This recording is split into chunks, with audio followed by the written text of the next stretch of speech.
So application of differentiation में सबसे पहली बात जो मैं आपको बताना चाहूँगा वो ये बताना चाहूँगा कि जब आप लिखते हो d y by d x, तो इसका मतलब क्या होता है? इसका मतलब होता है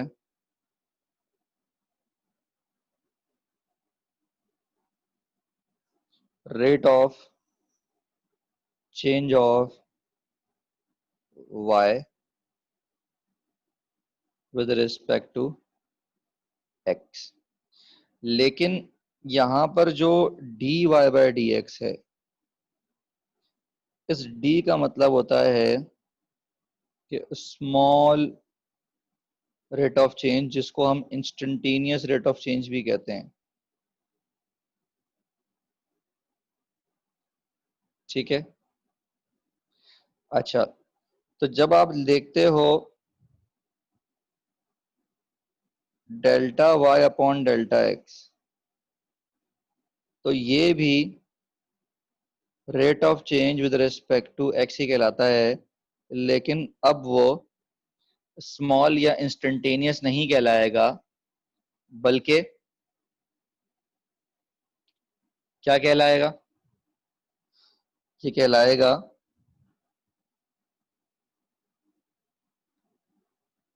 एवरेज रेट ऑफ चेंज। ठीक है जी। सो फॉर सपोज अगर मैं आपसे कहूं कि if y is given by x cube minus x plus two, मैंने आपसे कहा find change in x, sorry in y when x changes from 2 to 2.1। अब आपके पास ना दो तरीके हैं कि आप निकालो एक अदद y1 जो कि निकलेगा 2 का क्यूब माइनस 2 प्लस 2 जो कि आ गया 8। अच्छा, एक निकलेगा y2 निकलेगा 2.1 का क्यूब माइनस 2.1 प्लस 2। यहाँ से जो भी आंसर आएगा, और आपको निकालना है चेंज इन y। तो चेंज इन y जो है वो आपका डेल्टा y से भी रिप्रेजेंट हो सकता है। तो डेल्टा y कितना आएगा जनाब? y2 minus y1। यहाँ से आप एक आंसर निकाल सकते हैं। दूसरा तरीका क्या है कि आप इसका निकाल लें derivative d y by d x. जनाब ये आ जाएगा 3x² माइनस 1। अब आप क्या करें, यहाँ से निकालें डी वाई की वैल्यू, ये हो जाएगी 3x² minus 1 into D x. और अब आप क्या करें कि x की जगह पर आप डाल दें इनिशियल वैल्यू जो कि 2 है, और dx की जगह पर डाल दें आप चेंज। चेंज कितना है जनाब? अगर आप यहाँ पर चेंज देखें, चेंज कितना है? चेंज जो है जनाब वो है 0.1। ठीक है जी। तो 0.1 जब आप यहाँ पर चेंज डालेंगे तो आपके पास आंसर आ जाएगा। और बस इतना फर्क है कि आप जब d y by d x के पर्पज से निकालते हैं, जब आप d y by d x के तरीके से निकालते हैं तो आपका जो आंसर है वो आता है अप्रोक्स। और जब आप delta y by delta x के केस से निकालते हैं, यहाँ से जो आपका आंसर आता है वो आता है एक्यूरेट। तो इसका मतलब जो हमने पहले मेथड किया है ये वाला, इसका आंसर एक्यूरेट आएगा। और ये जो ये वाला मेथड किया है इसका आंसर जो है वो आपका अल्लाह वाला करे अप्रोक्स आएगा। समझ आ गई ये बात? क्लियर है जी? सबको क्लियर है? स्क्रीनशॉट ले लीजिए सब के सब, क्योंकि आप लोगों को ये अपने पास नोट करना होगा। तो देखिए सर्किल का जो एरिया होता है वो आपको सबको पता है कि होता है पाई आर स्क्वायर। तो अगर मैं इसको डिफरेंशिएट कर दूं विद रिस्पेक्ट टू रेडियस, तो ये हो जाएगा d a by d r, हो जाएगा पाई इंटू 2r। तो सिंप्लीफाई करके ये आ जाएगा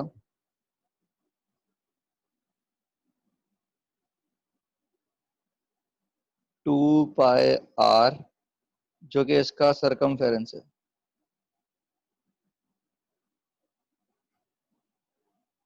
तो इसका मतलब आपको ये पता चला कि अगर आप सर्किल के एरिया को डिफरेंशिएट कर दो विद रेस्पेक्ट टू रेडियस तो आपके पास सरकमफेरेंस आ जाएगा। बिल्कुल इसी तरीके से अगर अब हम बात करें स्क्वायर की, तो स्क्वायर का एरिया आप सबको पता है ये होता है एक्स स्क्वायर, ठीक है। तो जब मैं इसको डिफरेंशिएट करूंगा जनाब ये dA/dx जो आएगा वो आएगा 2x। अब 2x इसका पेरीमीटर नहीं है तो यह कहलाएगा पेरीमीटर डिवाइड बाय 2। तो समझाने का मकसद ये है कि एरिया को डिफरेंशिएट करने से हमेशा पेरीमीटर नहीं आएगा, कभी पेरीमीटर आएगा और कभी डिफरेंट चीज आएगी। इसी तरीके से जैसे मैं आपसे कहूं कि जनाब हमारे पास मौजूद है इक्विलेटरल ट्राइंगल,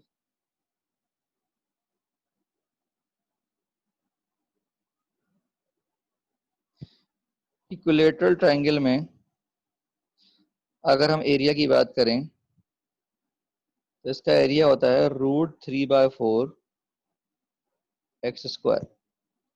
तो अगर मैं इसको डिफरेंशिएट करूंगा तो √3/4 तो कांस्टेंट है, ये हो जाएगा 2x।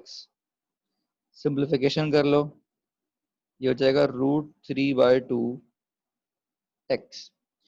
तो ये तो दूर दूर तक पेरीमीटर नहीं है क्योंकि इक्विलेटरल ट्राइंगल का जो पेरीमीटर है वो तो होता है 3x,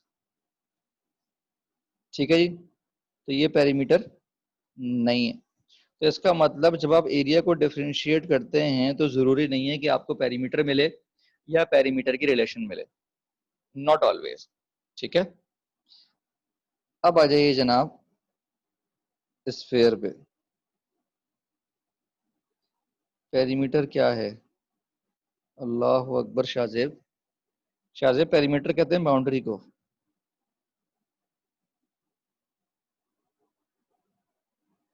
पेरीमीटर कहते हैं बाउंड्री को, ठीक है। अच्छा जी, तो स्फेयर पे थे हम। स्फेयर का जो वॉल्यूम है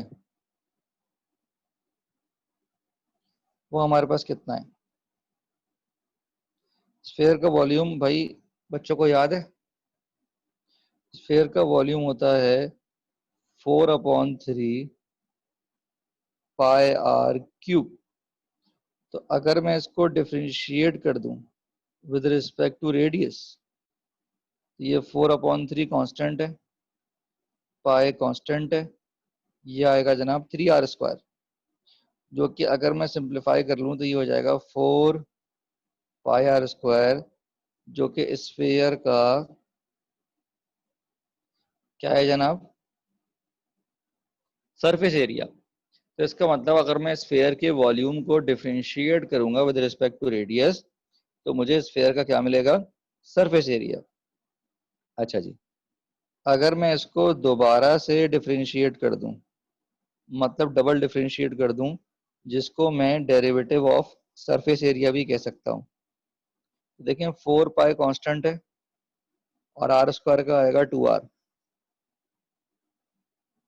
तो ये कितना बनेगा, ये बनेगा जनाब 8πr, जो कि इसका क्या है, पेरीमीटर है स्फेयर का, ठीक है जी। समझ आ गई बात। तो इसका मतलब अगर हम यहाँ पर देखें तो हमने क्या देखा कि स्फेयर का जो वॉल्यूम है उसका rate of change with respect to radius जो है वो सरफेस एरिया है, ठीक है। और स्फेयर का जो सरफेस एरिया है उसका जो रेट ऑफ चेंज है विद रिस्पेक्ट टू रेडियस वो उसका पेरीमीटर है, जो कि उसका सरकमफेरेंस भी कहला सकता है। यहाँ तक बात समझ में आ गई।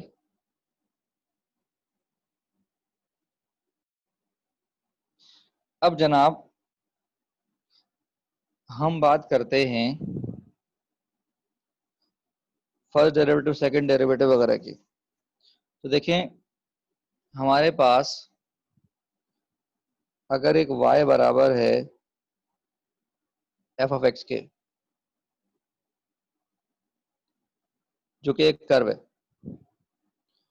तो जब हम इसका dy बाई डी एक्स निकालते हैं जो कि एफ डैश ऑफ एक्स से रिप्रेजेंट होता है, तो बेसिकली वो क्या बताता है हमें? वो हमें बताता है स्लोप ऑफ टेंजेंट। 2 मिनट दीजिएगा मुझे। अच्छा जी, हमारे पास ये होता है स्लोप ऑफ टेंजेंट। अच्छा, आपको ये बात पता है कि अगर कोई line parallel to x axis होती है तो आपको पता है कि जो इसका स्लोप है वो होता है 0। और अगर कोई लाइन ऐसे पॉजिटिव स्लोप के साथ होती है, इसका स्लोप पॉजिटिव होता है। और कोई लाइन ऐसे होती है तो जो उसका स्लोप है वो नेगेटिव होता है। बेसिकली स्लोप यहाँ पर किसको रिप्रेजेंट कर रहा है? D y by d x को रिप्रेजेंट कर रहा है। ठीक है जी। जब slope d y by d x को रिप्रेजेंट कर रहा है तो हमारे पास एक हो गया डिक्रीजिंग फंक्शन, एक हो गया इंक्रीजिंग फंक्शन, और एक हो गया नाइदर इंक्रीज नॉर डिक्रीज। अच्छा जी, जो डिक्रीजिंग है उसमें आप देख सकते हैं कि जो d y by d x की वैल्यू है वो जाएगी लेस देन 0। जो इंक्रीजिंग है उसमें d y by d x की वैल्यू जाएगी ग्रेटर देन 0। और जो नाइदर इंक्रीज नॉर डिक्रीज है उसमें जो d y by d x की वैल्यू है वो जाएगी 0। उसका सवाल कैसे आ सकता है? इसका सवाल ऐसे आ सकता है कि जनाब एक y दिया हुआ है आपको, x square plus 2x plus 4, और मैंने आपसे क्वेश्चन कर लिया कि एट x इक्वल टू 2 जो है वो आपने बताना है कि ये डिक्रीजिंग है या इंक्रीजिंग। तो सिंपल सा तरीका ये है कि आप इसका d y by d x निकालें। ये आएगा जनाब 2x प्लस 2। तो अब आप इसके अंदर क्या करें? एट x इक्वल टू 2 पे इसका बिहेवियर निकालना चाहते हैं तो आपने लिखा d y by d x, और यहाँ आपने लिखा x इक्वल टू 2। ये मीनाकारी आपको एप्टीट्यूड में करने की जरूरत नहीं है, सिर्फ मैं आपको समझाने के लिए लिख के दे रहा हूँ। ये हो जाएगा 2 इंटू 2 प्लस 2, ये आएगा 6। जनाब ग्रेटर देन 0 है, ग्रेटर देन 0 का मतलब मैंने आपको क्या समझाया था कि इंक्रीजिंग होगा। इसी तरीके से अगर -2 पे निकालते एट एक्स इक्वल टू -2 तो क्या होता? ये होता जनाब 2 इंटू -2 प्लस 2, ये आता -2 जो कि है लेस देन 0। तो लेस देन 0 का मतलब क्या होता? ये होता जनाब डिक्रीजिंग। तो इसका मतलब आपको ग्राफ के पैटर्न्स याद करने की जरूरत नहीं है। जस्ट आप क्या करेंगे? डिफरेंशिएट करेंगे, और डिफरेंशिएट करने के बाद ये देख लेंगे कि ये उस पॉइंट पे फंक्शन जो है वो डिक्रीजिंग फॉर्म में है या इंक्रीजिंग फॉर्म में है। इतना सा काम करना है आपने। बात समझ में आ गई है सबको? क्लियर है जी?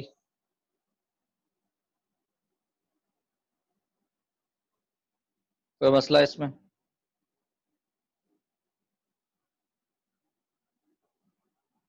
ठीक है जी, आगे चलते हैं। स्क्रीनशॉट ले लीजिए।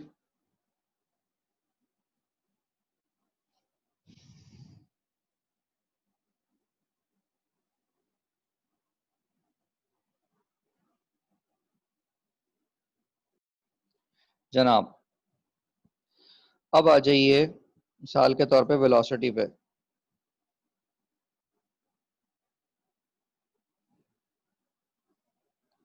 वेलोसिटी हो या स्पीड हो, अभी यहाँ वेक्टर या स्केलर की बात नहीं कर रहे हो। जब वेलोसिटी की बात करते हैं हम,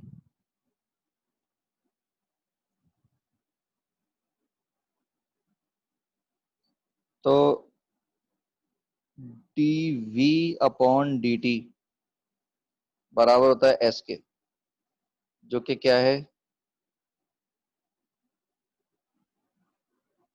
डिस्प्लेसमेंट है या डिस्टेंस है। ठीक है। जब हम बात करते हैं एक्सेलरेशन की,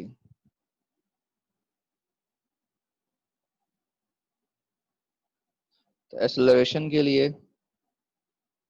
जब D A by D T करूंगा, रेट ऑफ चेंज ऑफ, ओहो उल्टा लिख दिया मैंने, सब उल्टा लिख दिया मैंने,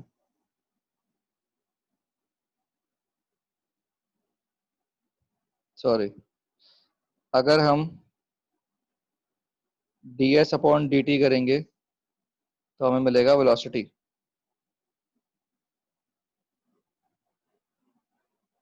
या स्पीड, जिसमें एस क्या है जनाब, डिस्प्लेसमेंट है और डिस्टेंस है।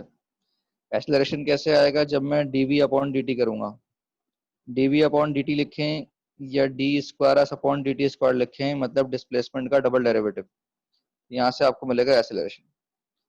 एक्सेलरेशन के बाद आता है जनाब जर्क। जर्क कहते हैं झटके को। कैसे पड़ता है, आप बस के अंदर बैठे हुए, एक्सेलरेशन हो रही होती है गाड़ी में, गाड़ी चल रही है, एकदम से जना वो रेस छोड़ता है और उसके बाद क्लच लगा के गियर चेंज करता है और फिर गाड़ी खींचता है। तो आप पहले हल्का सा आगे की तरफ झटका लगता है क्योंकि स्पीड स्लो होती है, और उसके बाद फिर एकदम से क्या होता है, आपको झटका लगता है पीछे की तरफ, आप पीछे जाके गिरते हो। क्यों? क्योंकि गाड़ी भगाता है वो। इस तरीके से जब गाड़ी तेज चल रही होती है, सिग्नल आता है, वो ब्रेक लगाता है। जब ब्रेक लगाता है, अचानक ब्रेक लगाएगा तो एक्सेलरेशन चेंज होगी, यूनिफॉर्म एक्सेलरेशन नहीं होगी। यूनिफॉर्म एक्सेलरेशन होगी तो जर्क जीरो होगा। इनर्शिया कहते हैं इसे। इनर्शिया अलग चीज है बेटा। इनर्शिया ये है, थर्ड लॉ ऑफ मोशन से निकला है कि अगर बॉडी कंटिन्यू करेगी आगे की तरफ तो वो इनर्शिया भी कह सकते हो, हाँ सम सॉर्ट ऑफ इनर्शिया कह सकते हो इसको, कह सकते हो। अच्छा, तो जर्क क्या है, रेट ऑफ चेंज है किसका, एक्सेलरेशन का, with respect to time.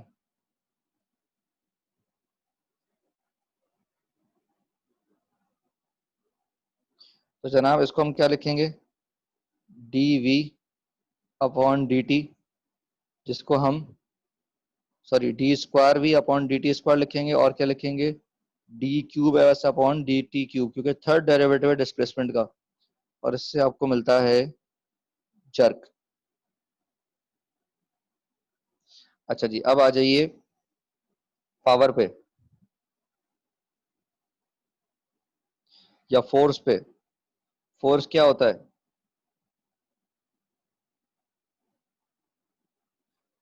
Force का यूनिट क्या होता है, न्यूटन, किलोग्राम मीटर पर सेकंड स्क्वायर। ये होता है किलोग्राम मीटर पर सेकंड स्क्वायर। अब क्या कह सकते हो इसको, किलोग्राम मीटर पर सेकंड डिवाइड बाय सेकंड। तो ये क्या चीज है, मोमेंटम है। तो इसका मतलब फोर्स क्या हो गया, फोर्स क्या हो गया, rate of change of momentum हो गया। मोमेंटम को रिप्रेजेंट करते हैं पी से, विद रिस्पेक्ट टू टाइम। बिल्कुल इसी तरीके से जब आप बात करते हो पावर की, तो पावर क्या है, पावर जो है वो रेट ऑफ चेंज है किसका, वर्क का, with respect to time. Clear है जी?